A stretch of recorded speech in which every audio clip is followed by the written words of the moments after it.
আসসালামু আলাইকুম। দুবাইয়ের ভিসা চালু নিয়ে বিশেষ আলোচনা। এই বিষয় নিয়েই থাকছে এই ভিডিও জুড়ে বিস্তারিত আলোচনা। চলুন আজকের মূল আলোচনা শুরু করা যাক।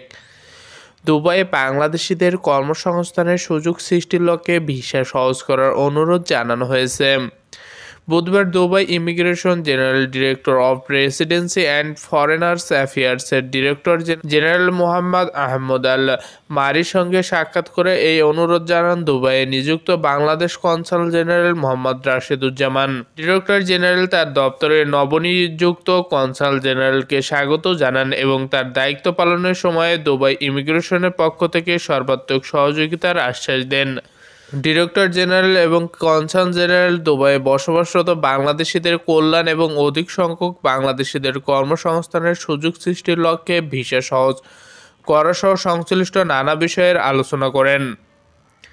এই সময় দুবাই ও আমিরাতের অন্যান্য অবকাঠামোগত উন্নয়নের আবেদনের বিষয়ে ডিরেক্টর জেনারেল বাংলাদেশিদের প্রশংসা করেন। বৈঠক শেষে ডিরেক্টর জেনারেল কনসাল জেনারেলকে দুবাই ইমিগ্রেশন সদর দপ্তরের বিভিন্ন বিভাগ ঘুরিয়ে দেখান। সম্মানিত সংযুক্ত আরব আমিরাত প্রবাসীগণ, আপনারা যদি প্রতি মুহূর্তে সংযুক্ত আরব আমিরাতের সকল গুরুত্বপূর্ণ আপডেটগুলো জানতে চান তাহলে অবশ্যই আমাদের প্রবাসী বাংলা নিউজ চ্যানেলের ফেসবুক পেজটি ফলো করে রাখুন। পাশাপাশি আমাদের ইউটিউব চ্যানেলটি সাবস্ক্রাইব করে পাশে থাকা বেল বাটনটি প্রেস করে রাখুন।